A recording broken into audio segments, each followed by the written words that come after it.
Guerra do Vietnã, ideologia, poder e destruição no Sudeste Asiático. Introdução. A história do Vietnã é marcada por uma resiliência profunda que atravessa séculos de dominação estrangeira. No coração do Sudeste Asiático, a nação enfrentou o peso de impérios que moldavam seu território conforme interesses distantes. A transição do domínio colonial francês para o vácuo de poder pós-Segunda Guerra Mundial criou um cenário de incertezas, onde ideologias opostas colidiram inevitavelmente.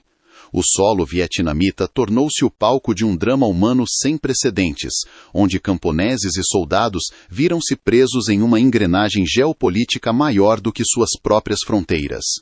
O cenário que antecedeu o conflito era uma mistura explosiva de nacionalismo fervoroso e influência do comunismo global.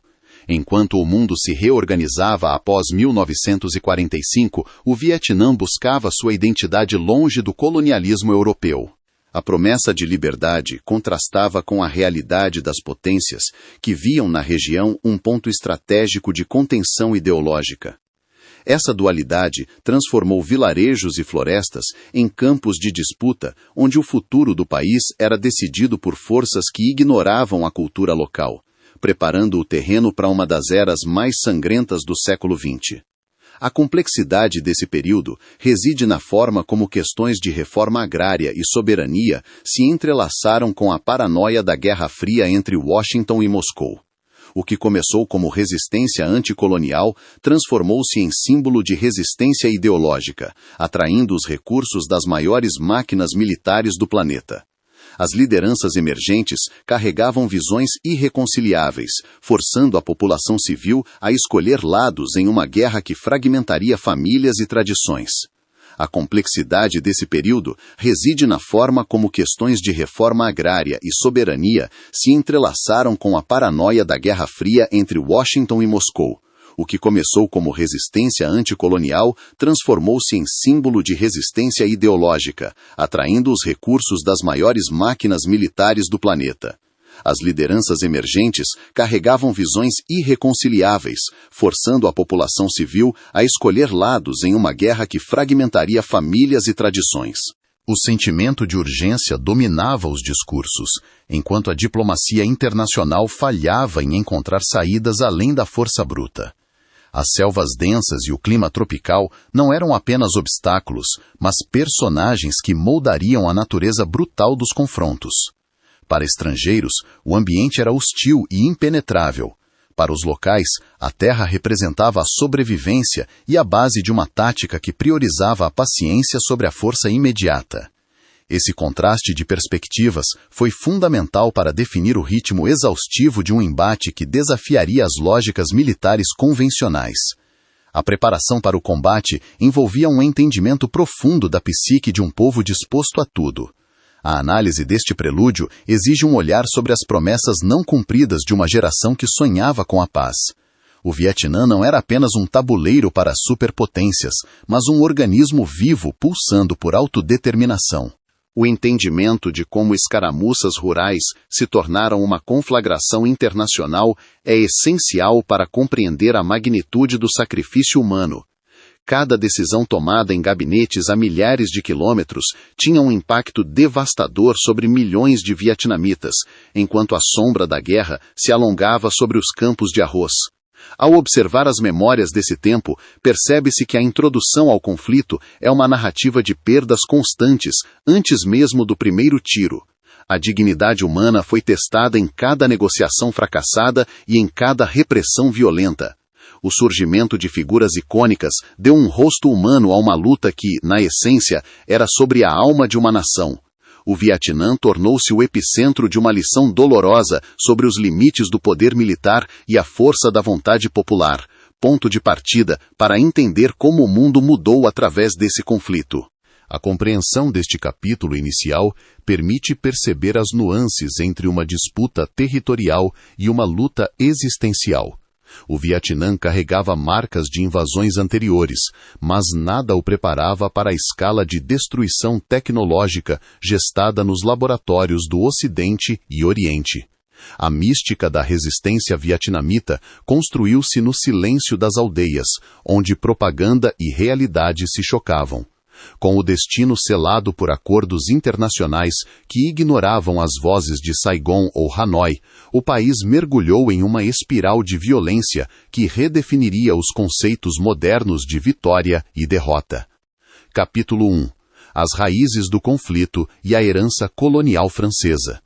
A ocupação francesa no final do século XIX desarticulou as aldeias tradicionais, impondo um sistema administrativo centralizado e uma economia voltada à exportação metropolitana. O destino selado por acordos internacionais que ignoravam as vozes de Saigon ou Hanoi, o país mergulhou em uma espiral de violência que redefiniria os conceitos modernos de vitória e derrota. Capítulo 1. As raízes do conflito e a herança colonial francesa. A ocupação francesa no final do século XIX desarticulou as aldeias tradicionais, impondo um sistema administrativo centralizado e uma economia voltada à exportação metropolitana. Esse processo gerou uma massa de trabalhadores humilhados que, nas plantações de borracha e centros urbanos, desenvolveu consciência de classe e ódio ao colonialismo. Durante as primeiras décadas do século XX, intelectuais vietnamitas educados na França passaram a questionar as contradições entre os ideais libertários europeus e a opressão local, radicalizando movimentos que buscavam a soberania absoluta. A ascensão de Ho Chi Minh e a fundação do Partido Comunista da Indochina em 1930 unificaram a resistência sob a promessa de independência e justiça social. Com a ocupação japonesa em 1940 e a fome devastadora de 1945, que vitimou cerca de 2 milhões de pessoas, a fragilidade francesa ficou exposta. Após a rendição do Japão, Ho Chi Minh declarou a independência, mas o retorno das tropas francesas forçou o Viet Minh a uma guerra de desgaste. A vitória de Mao Zedong na China, em 1949, garantiu suporte logístico crucial aos insurgentes, enquanto a França buscava auxílio financeiro americano, inserindo o Vietnã no epicentro da Guerra Fria. Em 1954, o general Diap mobilizou dezenas de milhares de civis para cercar a base francesa de Dien Bien Phu. Transportando artilharia pesada por trilhas manuais, os vietnamitas impuseram uma derrota humilhante ao Império Colonial após 56 dias de cerco. A Conferência de Genebra dividiu então o país no paralelo 17, o norte sob o Viet Minh e o sul, apoiado pelo Ocidente. Cerca de 800 mil a 1 milhão de pessoas migraram para o sul, enquanto militantes comunistas permaneciam infiltrados na região meridional. A recusa de Ngo Dinh Diem em realizar as eleições de 1956 cristalizou a divisão ideológica. Capítulo 2. A ascensão ideológica e o tabuleiro da Guerra Fria. A formulação da teoria do dominó por Dwight Eisenhower transformou o Vietnã em peça vital para conter o comunismo na Ásia. Washington passou a sustentar o regime de Saigon com recursos massivos, ignorando o nacionalismo legítimo em favor de uma visão binária do mundo. O Sul tornou-se um laboratório de assistência militar, onde o medo de parecer fraco perante Moscou e Pequim impedia soluções diplomáticas. Enquanto isso, o Pentágono calculava o valor estratégico das rotas marítimas e matérias-primas regionais, tratando o conflito como uma barreira necessária contra o expansionismo socialista. No norte, Ho Chi Minh consolidou um Estado centralizado, implementando reformas agrárias e fundindo o patriotismo tradicional à doutrinação marxista. No norte, Ho Chi Minh consolidou um Estado centralizado, implementando reformas agrárias e fundindo o patriotismo tradicional à doutrinação marxista. Hanoi preparou sua população para uma guerra prolongada, convertendo fábricas e cooperativas em unidades de defesa resilientes. Com uma rede de inteligência eficiente infiltrada na administração de Saigon, o governo nortista monitorava cada passo do inimigo. A economia agrária e descentralizada do norte permitia suportar privações extremas, focando na exaustão psicológica dos adversários, independentemente das perdas iniciais no campo de batalha. O governo de Diem, em Saigon, entretanto, enfrentava instabilidade crônica devido ao favoritismo à elite católica e à repressão contra a maioria budista. A corrupção e o autoritarismo de sua polícia secreta empurraram os camponeses para a Frente de Libertação Nacional. Em 1963, a crise budista e as autoimolações públicas forçaram os Estados Unidos a apoiar um golpe, que resultou na execução de Diem. Contudo, sua queda não trouxe ordem. O Vietnã do Sul mergulhou em sucessivas juntas militares incompetentes, incapazes de conquistar a confiança de uma população rural cada vez mais hostil à influência estrangeira. Capítulo 3. A escalada militar e o incidente do Golfo de Tonkin. Em agosto de 1964, relatórios confusos sobre ataques norte-vietnamitas ao destroyer USS Maddox serviram de pretexto para o presidente Lyndon Johnson solicitar poderes de guerra quase ilimitados. Embora as evidências do segundo ataque fossem contraditórias e baseadas em sinais imprecisos de radar, a aprovação da resolução do Golfo de Tonkin permitiu operações em larga escala sem declaração formal de guerra. O incidente foi o gatilho político para quem defendia uma postura agressiva, transformando uma ambiguidade naval em uma narrativa de agressão comunista deliberada. O incidente foi o gatilho político para quem defendia uma postura agressiva, transformando uma ambiguidade naval em uma narrativa de agressão comunista deliberada. Esse cheque em branco parlamentar silenciou hesitações diplomáticas, prendendo os Estados Unidos a um compromisso do qual seria impossível sair sem admitir uma derrota estratégica global. A transição para o combate direto consolidou-se em março de 1965, com o desembarque de fuzileiros em Da Nang e o início da Operação Rolling Thunder, que martelou o norte com bombardeios sistemáticos. O general William Westmoreland adotou a estratégia de atrição, utilizando a contagem de corpos como métrica de sucesso, acreditando que a superioridade técnica dos B-52 quebraria a vontade de Hanoi. Contudo, a presença massiva de tropas transformou a economia local em uma estrutura dependente e inflacionada.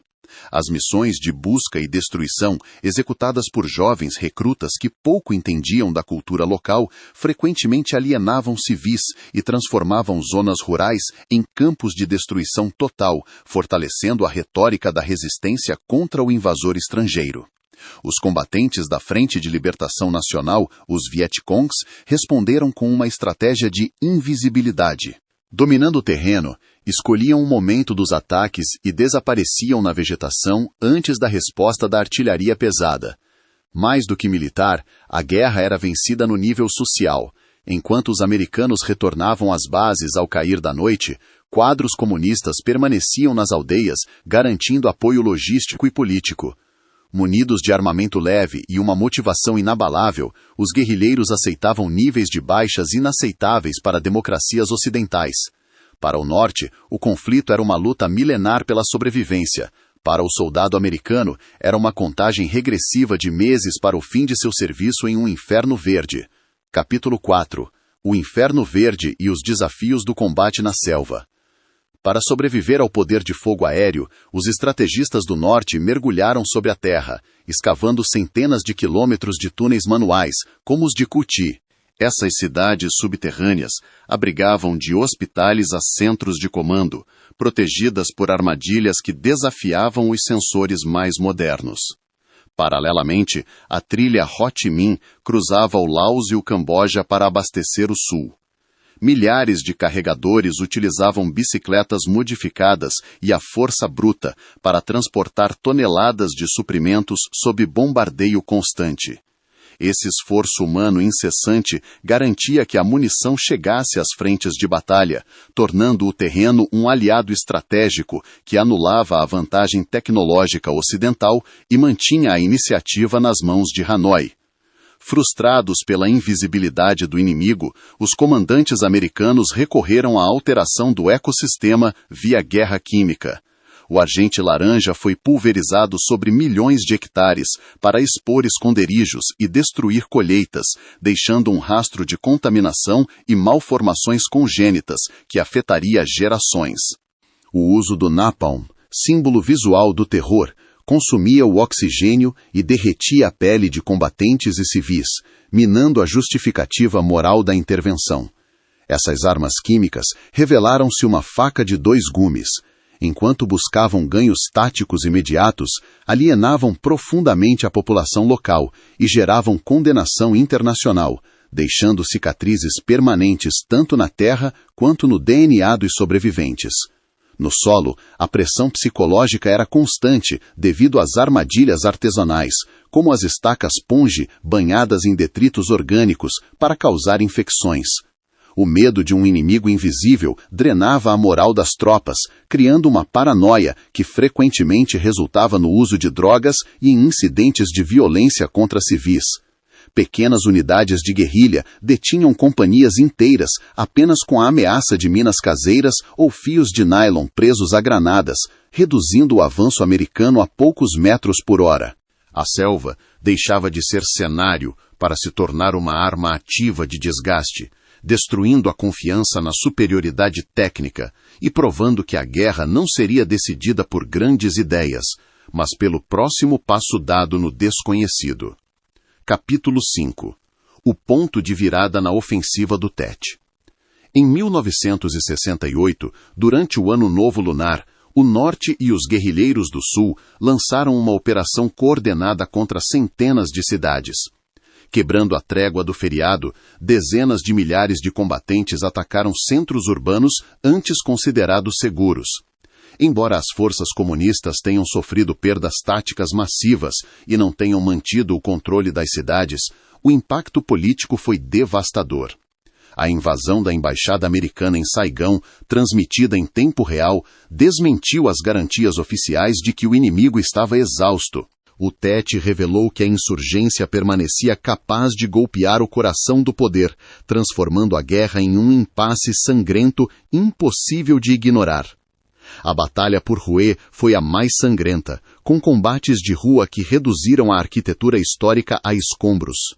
A cobertura mediática trouxe a angústia dos refugiados para o público mundial, transformando a cidade em símbolo da inutilidade da destruição necessária para libertá-la.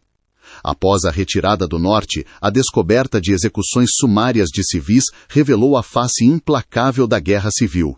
A imprensa parou de aceitar estatísticas otimistas, criando uma crise de credibilidade. O Vietnã tornou-se o primeiro conflito televisado, onde a realidade crua superava a propaganda e forçava a sociedade a questionar o preço humano da política externa. A confiança no governo dos Estados Unidos despencou. Pela primeira vez, a maioria dos americanos viu a intervenção como um erro trágico que drenava a alma do país.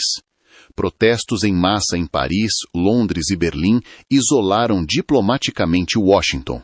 O presidente Lyndon Johnson, com sua liderança danificada, anunciou que não buscaria a reeleição, reconhecendo que o conflito consumira sua presidência. A percepção global mudou de libertadores para uma potência perdida em sua própria arrogância. O ano de 1968 encerrou a fase de otimismo cego e iniciou a busca por uma saída honrosa do conflito. Capítulo 6. O movimento pacifista e a crise interna americana. A insatisfação com a guerra floresceu nos campos universitários, onde o alistamento obrigatório tornou-se o alvo principal da resistência civil. Manifestações radicais desafiavam os valores conservadores, usando a arte e a contracultura como veículos de paz. Em 1970, o massacre na Universidade de Kent State, onde a Guarda Nacional matou 4 estudantes desarmados, chocou a nação e evidenciou o abismo entre a juventude e o Estado. O movimento uniu veteranos condecorados e líderes dos direitos civis, como Martin Luther King Jr., que denunciavam a falta de recursos internos para combater a pobreza enquanto se destruía o Vietnã. Em 1971, a publicação dos documentos do Pentágono pelo The New York Times desferiu um golpe fatal na confiança institucional.